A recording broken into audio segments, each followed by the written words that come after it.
சிறுபான்மையினர் மக்கள் குறிப்பாக இஸ்லாமியர்கள் எங்களுக்கு இது பாதிப்பை ஏற்படுத்துகிறது.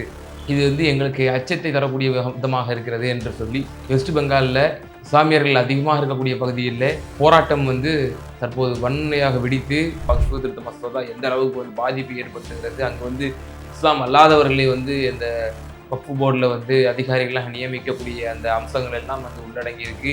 அவர்களுக்கு ஒரு பாதுகாப்பற்ற ஒரு சமனையாக 4 மாவட்டங்களில் ஒரு வன்முறை வெடித்திருக்கிறது. போராட்டம் என்பது எக்ஸ்ட்ரீம் லெவலில் போய் வன்முறையாக கூட மாறி இருக்கிறது.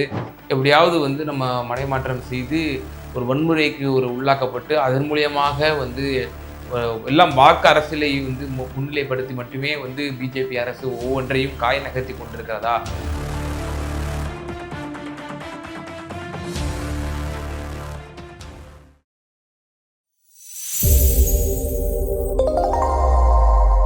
தமிழ் நியூஸ் பார்வையாளர்களுக்கு அன்பு வணக்கம். இந்தியாவினுடைய மாநிலமாக இருக்கக்கூடிய வெஸ்ட் பெங்காலிலே இப்போது ஒரு பரபரப்பான ஒரு சூழ்நிலையும் வன்முறையையும் ஏற்பட்டிருக்கிறது. கிட்டத்தட்ட 4 மாவட்டங்களிலே 2 வாரங்களுக்கு முன்னதாக வக்ஃப் திருத்த மசோதா நாடாளுமன்றத்தில் தாக்கல் செய்து இப்போ அது ஆக்டாக பாஸ் ஆயிடுச்சு. இதை ஒட்டி சிறுபான்மையினர் மக்கள் குறிப்பாக இஸ்லாமியர்கள் எங்களுக்கு இது பாதிப்பை ஏற்படுத்துகிறது.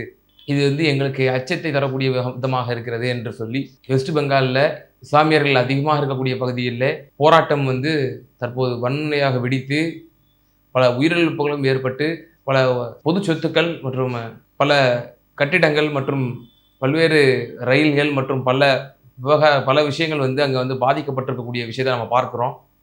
ஸோ என்ன நடக்கிறது, அங்கே என்ன அசாதாரணமான சூழ்நிலை இன்னும் நிலவுகிறதா, அதை கட்டுக்குள் கொண்டு வர அந்த மாநிலத்தினுடைய முதலமைச்சராக இருக்கக்கூடிய திரு மம்தா பானர்ஜி அவர்கள் எந்த விதமான நடவடிக்கைகளை மேற்கொண்டிருக்கிறார் என்பது பற்றியெல்லாம் நம்ம சற்று விரிவாக பார்ப்போம். வக்ஃப் திருத்த மசோதா கடந்த 2 வாரம் நம்ம சொன்னது போல் 2 வாரத்துக்கு முன்னதாக மசோதாவை தாக்கல் செஞ்சாங்க மத்திய அரசு. அப்போது எதிர்க்கட்சிகள் தங்களுடைய எதிர்ப்பை பதிவு செய்தார்கள், கடுமையான தங்களுடைய எதிர்வினையாற்றினார்கள்.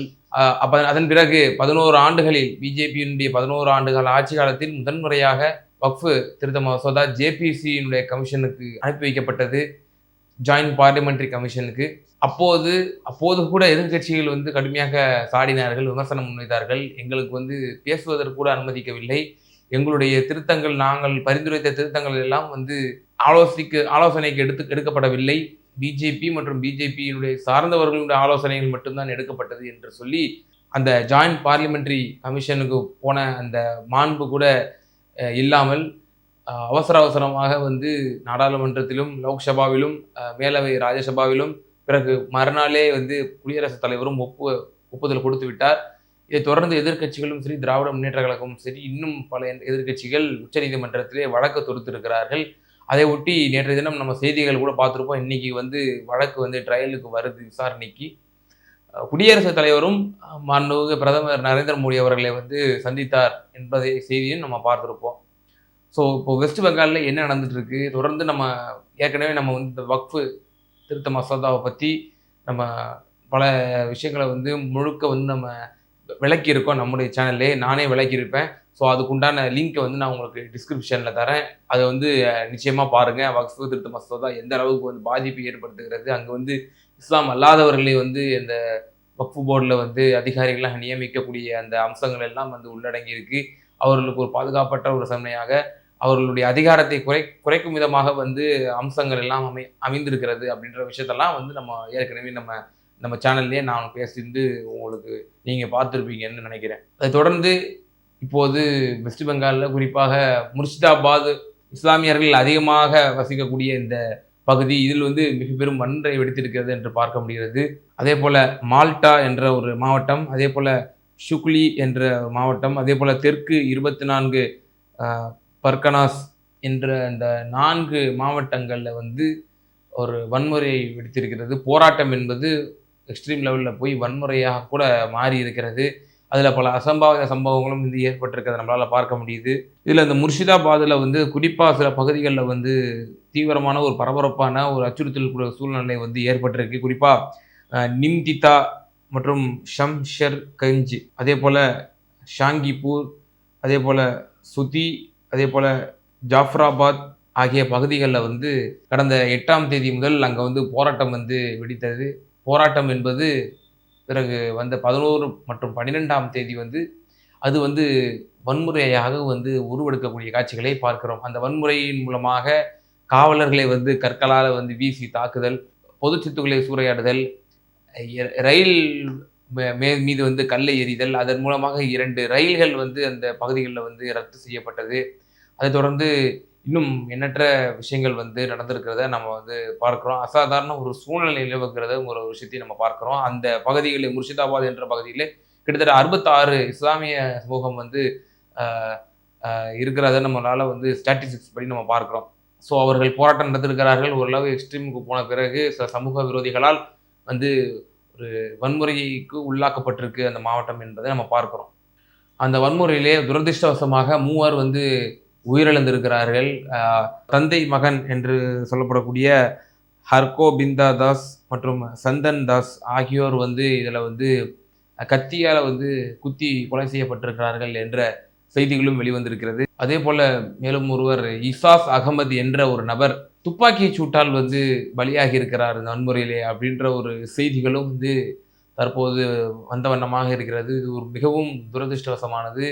ஒரு அசாதாரண ஒரு சூழ்நிலை. ஒரு இந்திய திருநாட்டினுடைய ஒரு மாநிலத்திலே ஒரு மாவட்டம் முழுக்க வந்து 4 மாவட்டங்கள் பரபரப்பான ஒரு சூழ்நிலை இருந்தாலும், ஒரு மாவட்டம் ரொம்ப தீவிரமடைந்திருக்கிறத பார்க்க முடியுது. அந்த மாவட்டம் முர்ஷிதாபாத்ல வந்து சில பகுதிகள், அந்த பகுதிகள்ல பொது சொத்துக்கள் சேதமடையப்பட்டிருக்கின்ற 3 உயிரிழப்புகள் ஏற்பட்டிருக்குது. போலீசார்கள் வந்து கிட்டத்தட்ட 18 பேர் வந்து காயங்கள் வந்து ஏற்பட்டிருக்கு. அதேபோல அந்த வன்முறையில் ஈடுபட்டவர்கள் வந்து காவல்துறையினர் துரிதமாக நடவடிக்கை எடுத்து 118 பேர் வந்து கைது செய்யப்பட்டிருக்கிறார்கள் இதுவரையில். மேலும் அவங்க வந்து ரெஸ்ட்ரிக்ஷன்ஸ வந்து கூட்டுறாங்க. ஸோ இன்னும் அந்த கைது நடவடிக்கைகள் வந்து வீரியப்படுத்தப்படும் அப்படின்ற விஷயத்தை நம்ம சொல்றத பார்க்கிறோம். அதேபோல திரிபுரா மாவட்டத்திலும் வன்முறை வந்து பரவி இருக்கிறத பார்க்கிறோம். திரிபுரா மாவட்டத்தில கூட பார்த்தோம் அப்படின்னா, உனாகோத்தி என்ற அந்த ஒரு மாவட்டத்தில கிட்டத்தட்ட 8 பேர் வந்து இந்த போராட்டம் வந்து வன்முறையாக மாறுனதுல வந்து கைது செய்யப்பட்டிருக்கிறாங்க. அதேபோல 18 காவலர்களுக்கு வந்து காயம் ஏற்பட்டிருக்கிறதாகவும் அந்த வன்முறையில வந்து நம்ம செய்திகள்லாம் பார்க்கிறோம். ஆ அதுபோல வெஸ்ட் பெங்கால்ல வந்து நம்ம ஏற்கனவே சொன்னது போல 4 மாவட்டங்கள்ல வந்து ஒரு அசாதாரண சூழ்நிலை ஏற்படுகிறது. அங்க வந்து உயிரிழப்புகள் ஏற்பட்டிருக்கிறது. அதனுடைய எதிரொலியாக வந்து தற்காலிகமாக வந்து அந்த மாநில அரசு வந்து இன்டர்நெட் சேவையை வந்து ரத்து செய்திருக்கிறது. அதேபோல கொல்கத்தா நீதிமன்றம் ஒரு உத்தரவை பிறப்பித்திருக்கிறது. அதாவது மத்திய காவல் படை வந்து அந்த அசாதாரண சூழ்நிலை கொண்ட மாநிலங்களுக்கு வந்து வர சொல்லி வந்து கொல்கத்தா நீதிமன்றம் வந்து உத்தரவு பிறப்பித்திருக்கிறது. அதேபோல துணை ராணுவத்தையும் வந்து களமிறக்கிறது மத்திய அரசு. ஸோ இதெல்லாம் வந்து அங்க இருக்கக்கூடிய அசாதாரண சூழ்நிலையை தணிப்பதற்கு செயல்பட்டு கொண்டிருக்கிறார்கள் என்று நம்ம ஒரு செய்திகள் நம்ம பார்க்கிறோம். அதை அடுத்து மேற்கு வங்கத்தினுடைய முதலமைச்சர் திரு மம்தா பானர்ஜி அவர்கள் எக்ஸ் தளத்தில வந்து பதிவு செய்திருந்தாங்க. இது மாதிரியான ஒரு அசாதாரண சூழ்நிலை என் மாநிலத்திலே வந்து நிலவிக் கொண்டிருக்கிறது. வன்முறையை கையில் விட்டு அமைதிக்கு திரும்புங்கள் என்கிற ஒரு அழைப்பை, ஒரு அறைகோலை வந்து தன்னுடைய எக்ஸ் தள பக்கத்திலே வந்து முதலமைச்சர் திரு மம்தா பானர்ஜி அவர்கள் வந்து வெளியிட்டிருக்கிறத நம்மளால பார்க்க முடியுது. அதன் பிறகு அவர் இன்னும் அழுத்தம் திருத்தமாக சொல்கிறார். இந்த வக்ஃப் திருத்த மசோதா சட்டத்தை வந்து எங்களுடைய மாநிலத்திலே வந்து நாங்கள் வந்து ஏற்றுக்கொள்ள மாட்டோம். நான் அதை எதிர்ப்பு தெரிவிப்பேன் என்று சொல்லி அவர்கள் வந்து உறுதியும் கொடுத்திருக்கின்றார்கள். இந்த வன்முறைக்கு முழுக்க முழுக்க காரணம் மத்திய அரசு தான். மத்திய அரசு தான் இந்த மக்கள் விரோத வக்ஃப் திருத்த சட்டத்தை கொண்டு வந்து இங்கு ஒரு அசாதாரண சூழ்நிலையை ஏற்படுத்தி இருக்கிறது. இந்த அசாதாரண சூழ்நிலைக்கு முற்றிலும் காரணம் மத்திய அரசு தான். மத்திய அரசு தான் இதுக்கு முழு பொறுப்பேற்க வேண்டும் என்ற ஒரு விஷயத்தை தன்னுடைய கருத்தை தன்னுடைய எக்ஸ் தள பதிவிலே வந்து முதலமைச்சர் மம்தா பானர்ஜி அவர்கள் வந்து வெளியிட்டிருக்கிறத நம்ம பார்க்கிறோம். இதை ஒட்டி கேரளாவிலே நம்முடைய மத்திய சிறுபான்மை நலத்துறை அமைச்சர் திரு கிரண் ரிஜிஜு அவர் தான் இந்த ஆக்ட பாஸ் பண்ணவரு. ஸோ அவர் இது சம்பந்தமான பத்திரிகையாளர்கள் சந்திப்பிலே வந்து கேள்வி எழுப்பப்பட்ட போது அவர் அப்பட்டமாக மம்தா பானர்ஜி அவர்களை சாடுகிறார். எப்படி ஒரு மாநில அரசாங்கம் மத்திய அரசாங்கத்தால் கொண்டு வரப்பட்ட ஒரு சட்ட திருத்தத்தை எங்கள் மாநிலத்திலே நாங்கள் வந்து அமல்படுத்த மாட்டோம். இது வந்து முற்றிலுமாக வந்து அரசியலமைப்பு சட்டத்திற்கு எதிரானது அப்படின்ற ஒரு விஷயத்த காட்டமான தன்னுடைய விமர்சனத்தை மேற்கு வங்கத்தினுடைய முதலமைச்சர் திரு மம்தா பானர்ஜி அவர்கள் மீது மத்திய அமைச்சர் மாண்புமிகு கிரண் ரிஜிஜு அவர்கள் வந்து முன்வைத்திருக்கிறார்.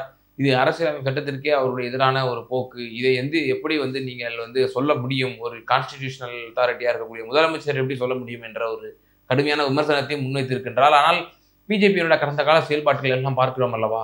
தொடர்ந்து ஒரு ஒரு விமர்சனம், ஒரு சாயம் வந்து நிச்சயமாக இருக்கத்தான் செய்கிறது.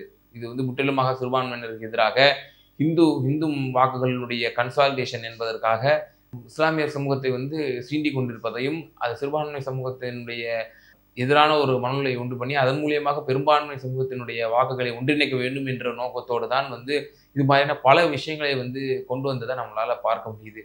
இதே மாரி தான் வந்து கடந்த 2019 மீண்டும் ஆட்சிக்கு வந்தார்கள். ஆட்சி வந்த சில மாதங்களிலேயே வந்து சிஏஏ சட்டத்தை நாங்க கொண்டு வருவோம் என்று சொன்னார்கள்.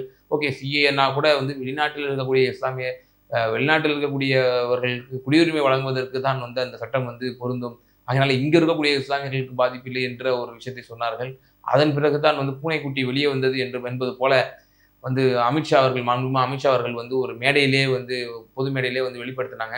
அது எல்லாருக்கும் இந்த நாடு முழுக்க வந்து எல்லா மாநிலத்திலயும் வந்து என்ஆர்சியை வந்து அமல்படுத்துவோம். அஸ்ஸாம்ல மட்டும் என்ஆர்சி கிடையாது அப்படின்ற ஒரு குண்ட தூக்கி போட்டாரு. அதனால அஸ்ஸாம்ல உள்ள என்ஆர்சியிலே பார்த்தோம் அப்படின்னா கிட்டத்தட்ட வந்த அகதிகளினுடைய எண்ணிக்கை 20 லட்சமாக கணக்கிடப்படுகிறது. அதிலே வந்து பாதிக்கும் மேற்பட்டவர்கள் வந்து இந்துக்களாகவும் இருக்கிறார்கள். கிட்டத்தட்ட பாதி பேர் இந்துக்களாகவும் இருக்கிறத பார்க்கிறோம். ஸோ அப்ப அதிலேயே வந்து அவர்களுக்கு ஒரு சிக்கல் இருக்கக்கூடிய ஒரு காட்சிகளை நம்ம பார்த்தோம். அதனுடைய நீட்சியாக இந்தியா முழுக்க வந்து நாங்க என்ஆர்சியை கொண்டு வருவோம்.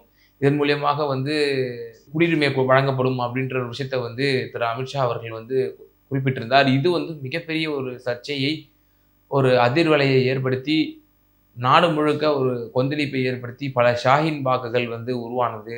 நம்முடைய தமிழ்நாட்டிலே, சென்னையிலே கூட ஓல்டு வாஷர்மேன் பெட்டு மற்றும் இன்னும் பல பகுதிகளில் வந்து ஷாஹீன் பாகுகள் உருவாக்கப்பட்டது. பெண்கள் வந்து அமைதி வழியிலே போராடினார்கள். தமிழகத்தில் வந்து பரவலாக எல்லா மாவட்டங்களிலும், எல்லா ஊர்களிலும் வந்து அந்த போராட்டம் என்பது வீரியப்படுத்தப்பட்டது.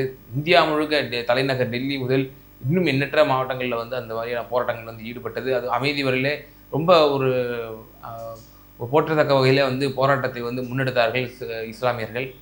ஆனால் அதை வந்து இறுதியாக என்னென்னவெல்லாம் நடந்தது நம்மளால் பார்க்க முடியும். மிஸ்ரா என்ற ஒரு நபர் டெல்லியிலே வந்து அந்த போராட்டக்காரர்களை கண்டு துப்பாக்கி சூட்டை நடத்தியதை பார்க்கிறோம். அது வந்து டெல்லி காவலர்கள் முன்னிலையிலேயே நடந்ததை பார்க்கிறோம். பல வன்முறை சம்பவங்களும் வெடித்ததை பார்க்கிறோம். ஏன் இன்னும் சொல்லப்போனால் சென்னையிலே கூட பல தலைவர்களை வந்து தரதரவென வந்து அரெஸ்ட் பண்ண செய்திகளை நம்ம பார்த்தோம். ஸோ ஒரு அசாதாரண சூழ்நிலையை அமைதி வழியாக கொண்டு சென்றிருக்கக்கூடிய இந்த ஒரு போராட்டத்தை எப்படியாவது வந்து நம்ம மடைமாற்றம் செய்து ஒரு வன்முறைக்கு ஒரு உள்ளாக்கப்பட்டு அதன் மூலியமாக வந்து எல்லாம் வாக்கு அரசியலை வந்து முன்னிலைப்படுத்தி மட்டுமே வந்து பிஜேபி அரசு ஒவ்வொன்றையும் காய் நகர்த்தி கொண்டிருக்கிறதா அப்படிங்கிற ஒரு விஷயத்தை நம்ம பார்க்க முடிகிறது. ஸோ இது மாதிரியான ஒரு அசாதாரண சூழ்நிலை ஏற்பட்டிருக்கிறது. இதே போல தான் வந்து விவசாய சட்டத்தையும் வந்து இதே மத்திய அரசு கொண்டு வந்தது. கிட்டத்தட்ட பல 700 800க்கும் மேற்பட்டவர்கள் வந்து இதனால் வந்து பாதிப்புக்கு உள்ளாக்கப்பட்டாங்க, மரணம் அடைந்தார்கள், வீர மரணம் அடைந்தார்கள் என்று தான் சொல்ல வேண்டும் விவசாயிகள். அதன் பிறகுதான் வந்து அந்த சட்டத்தையே வந்து வாபஸ் வாங்கினார்கள். கமாவை கூட நாங்கள் வந்து எடுக்க மாட்டோம், ஃபுல் ஸ்டாப்பை கூட எடுக்க மாட்டோம் என்று சொல்லி இங்கே இருக்கக்கூடிய லோக்கலில் உள்ள பிஜேபி தலைவர்கள் உட்பட தேசிய தலைவர்கள் வரை வந்து முழக்கமிட்டார்கள். ஆனால் மக்கள் சக்தி அவர்களை வந்து பின்வாங்க செய்தது என்பதை நம்ம வந்து பார்க்கணும்.